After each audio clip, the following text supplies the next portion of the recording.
Bem-vindos a mais uma entrevista. O nosso convidado hoje é especialíssimo. Falamos de Vítor Rodrigues, atleta e ultramaratonista que, aos 37 anos, trata a corrida por tu.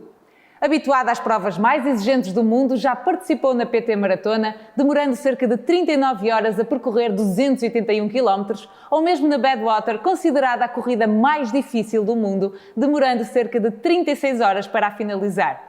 Chegou há pouco do Brasil, depois de vencer a Ultramaratona Extremo Sul, com 226 km de extensão em 21 horas e ultrapassando até o seu próprio recorde. Olá, Vítor, bem-vindo a mais esta entrevista. Obrigado.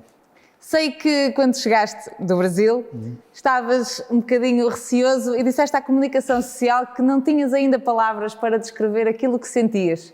Agora que já passaram algumas semanas, consegues verbalizar o que sentes depois de tornares campeão da ultramaratona? Obrigado, antes de mais, agradecer aqui o convite. Sim, nós depois de uma ultramaratona há uma espécie de... Há muita coisa a acontecer a nível de sentimentos.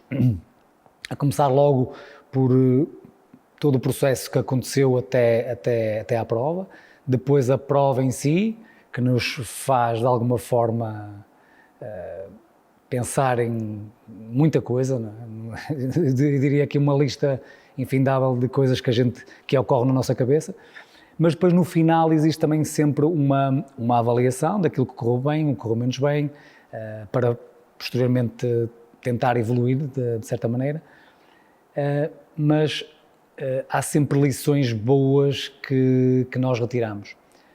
Eu na altura não conseguia se calhar verbalizar muito bem qual a lição ou quais as lições que tinha aprendido, e neste momento já consigo ter mais clareza acerca disso. Eu diria que faz-nos ali uma das grandes dificuldades era o isolamento.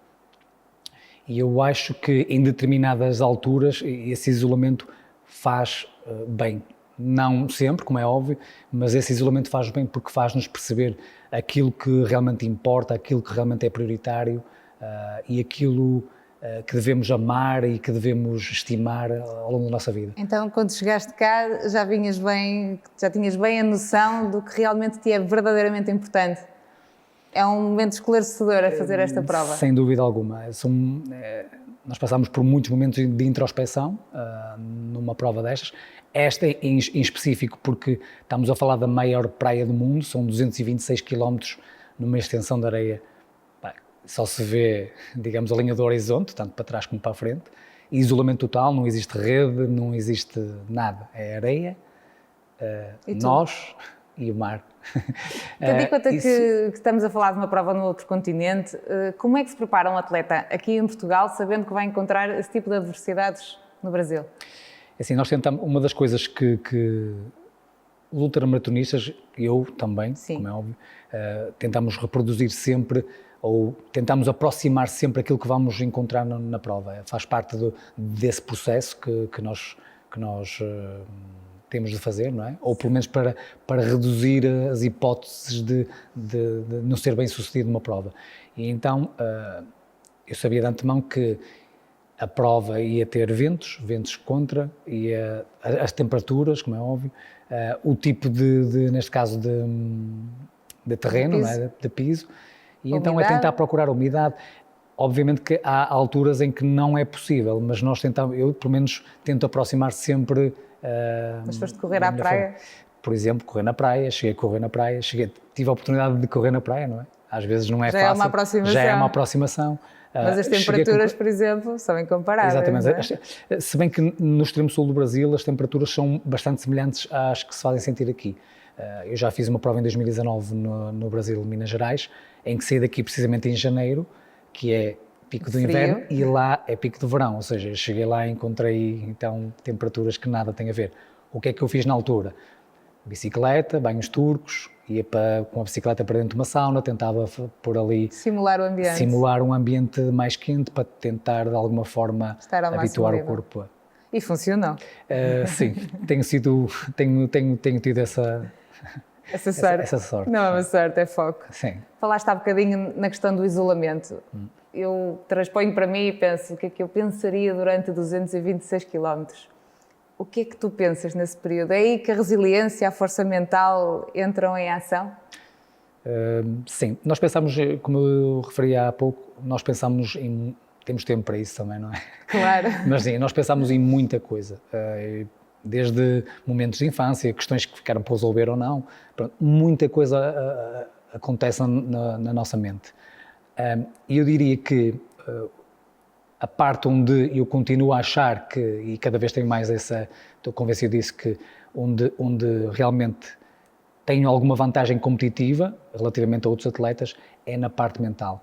Eu acho que é aí que reside ainda, ou reside a grande diferença, ou aquilo que nos diferencia enquanto atletas, porque se virmos a abordagem a nível de treino físico, não é? Certo. E alimentação, hoje em dia é tudo muito, embora sejam abordagens diferentes, mas é tudo muito semelhante, converge tudo no mesmo sentido, e eu diria que é tudo muito próximo, uma metodologia de outra, não é?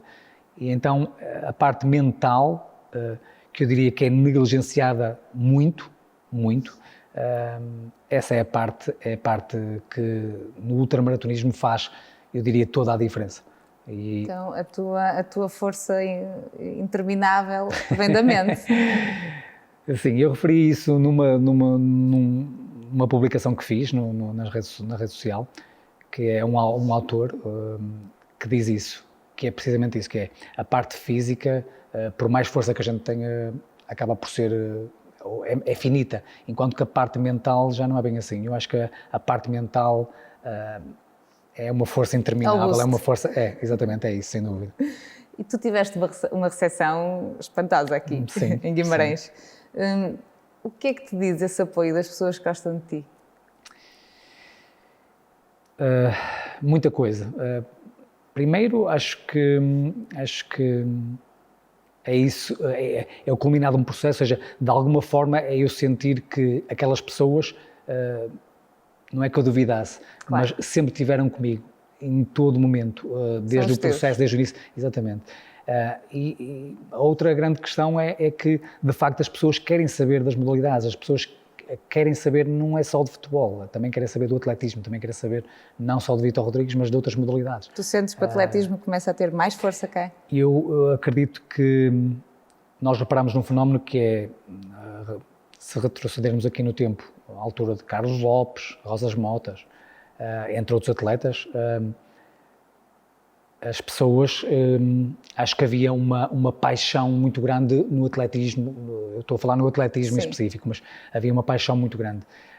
E depois essa paixão foi-se perdendo ali, eu diria, nas décadas seguintes. E eu acho que o surgimento do trail e do ultramaratonismo, eu acho que é uma nova oportunidade que nós temos para voltar a apaixonar as pessoas, ou que as pessoas se apaixonem, neste caso, pelo atletismo. E então, eu como ultramaratonista, é o meu dever fazer com que as pessoas vibrem com isso. E então nada melhor que ter bons resultados, tentar levar a bandeira de Portugal o mais longe e o mais alto possível. E essas pessoas que te acompanham, quem são? Eu diria que há muitas pessoas, sem dúvida. Eu diria muita gente mesmo, desde os meus camaradas de trabalho, desde os meus amigos de infância, amigos que eu fui conhecendo ao longo de todo o meu percurso profissional, e depois existe um núcleo, eu diria, mais restrito, que é a parte de família, não é? A mãe, o pai, a minha namorada, sem dúvida alguma, o meu mentor, Fernando Amorim. A namorada não se queixa dos dias? Assim, a namorada... Não vê? Quantos dias passa fora?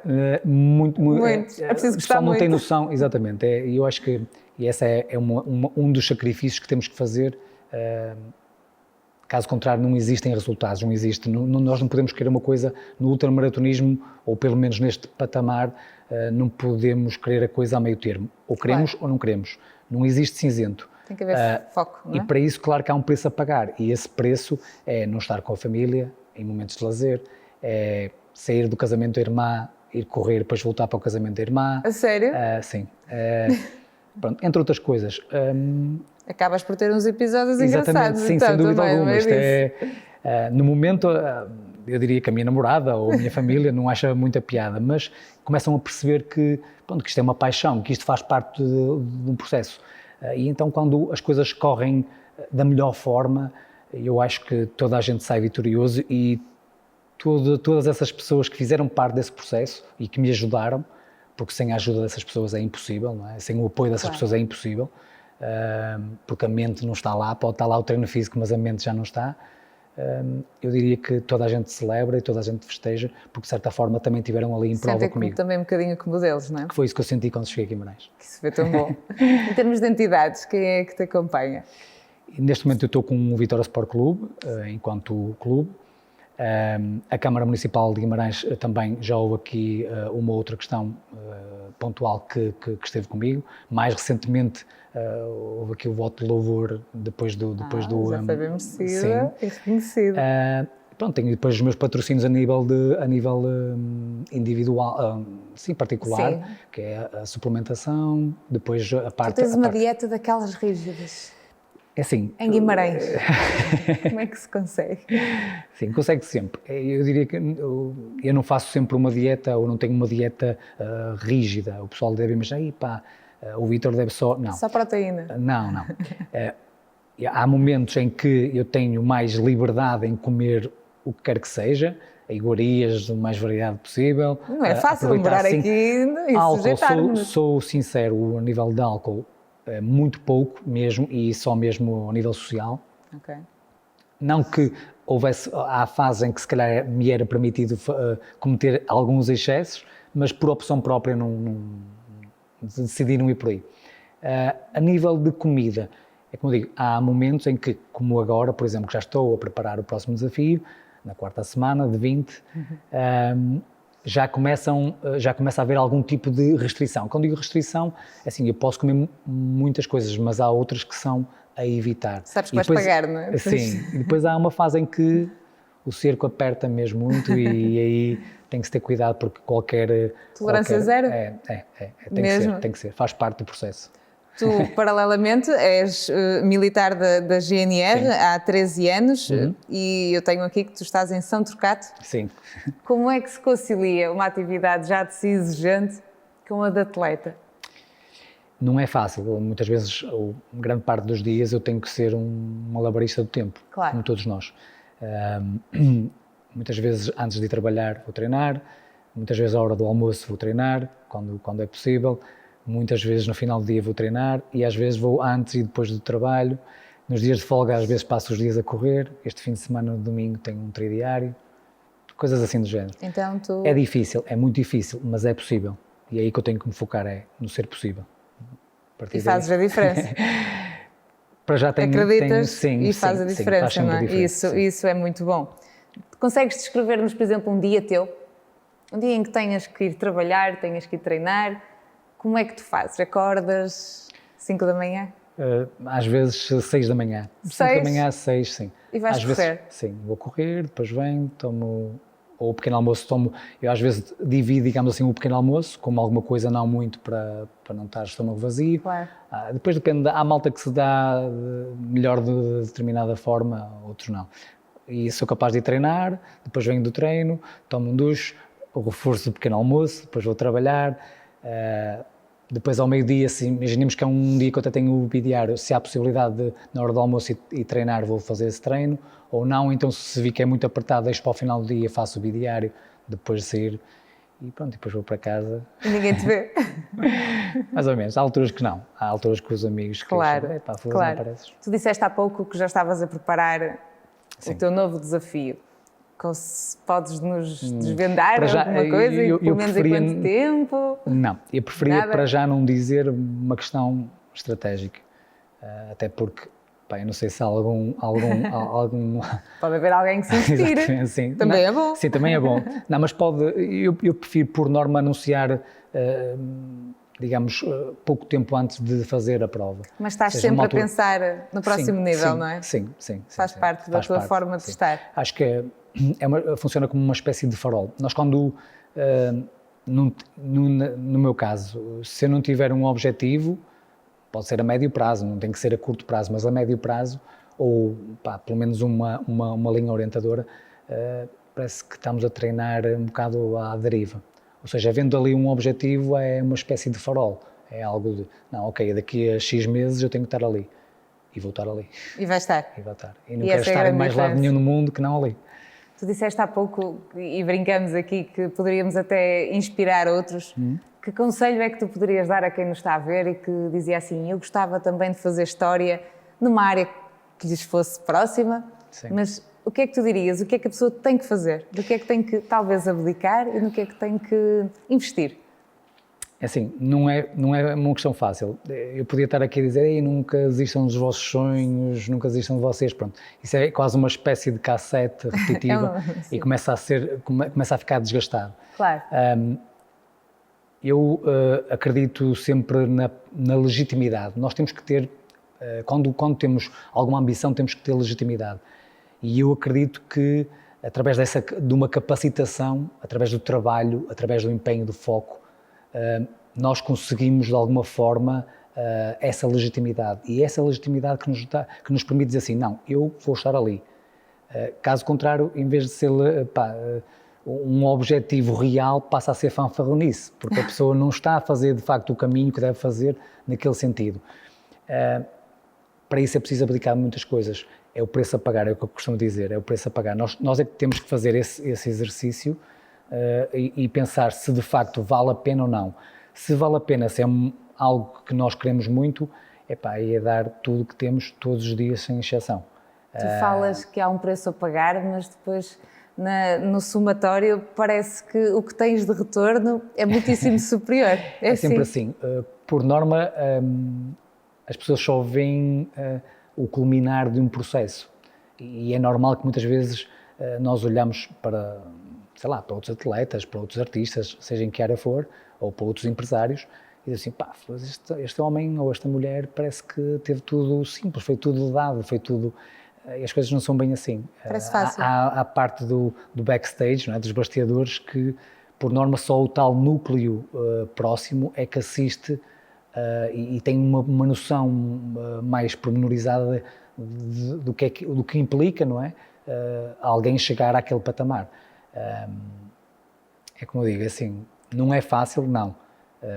Mas também se fosse fácil havia mais pessoas a fazerem feitos, sem dúvida alguma. Sem dúvida alguma. Vias-te a fazer outra coisa qualquer, se calhar? Eu via-me a viver de ultramaratonismo, isso sim, A sério? E é um dos grandes objetivos. Vamos ver. Achas possível em Portugal? Acho que sim. Acho que, sendo possível, há que trabalhar nesse sentido. E se for possível, tu vais fazer? Sim, vou tentar, pelo menos. Vais fazer. Está visto que vais fazer. Olha, não te vamos deixar ir embora sem antes te oferecer um miminho. Ok, eu Nós agradeço. vamos buscar aqui. Eu acho que tu vais gostar. Ok. É o Muito miminho obrigado. da Ambitious. Muito Vê se obrigado. gostas. Posso abrir? Acho que sim. Eu espero que sirva. Vá. Ok, acho que sim. Não sei quanto Pelo menos calças. 44. Quanto calça um ultramaratonista? Campeão. Eu uso sapatilhas bem mais largas do que o calçado que Que o calço número no que dia a tu dia. vestes? Sim, Porquê? sim. Os pés, por norma, ao fim de 20 ou 30 km, começam a dilatar. Ou seja, e com essa dilatação, as unhas começam Aos a 30 ficar- km? A partir de 20, 30 km, sim. E tu pensas que ainda faltam 200. Sim. E o que é que sentes? Olha, muito obrigado. Nada, São lindíssimos. nada. Gostei muito. Agora é uma questão de experimentar, mas eu penso que sim, o número é este. Podes dar uma Portanto, voltinha com elas, depois manda-nos uma foto que a Ok. gente publica. Ok, muito Tá bem. obrigado. Obrigada eu, foi um gosto ter-te cá. E assim terminamos mais uma ronda de entrevistas. Esperamos ver-vos cá no próximo programa, aqui no seu Atleta Canal. Este programa tem o patrocínio de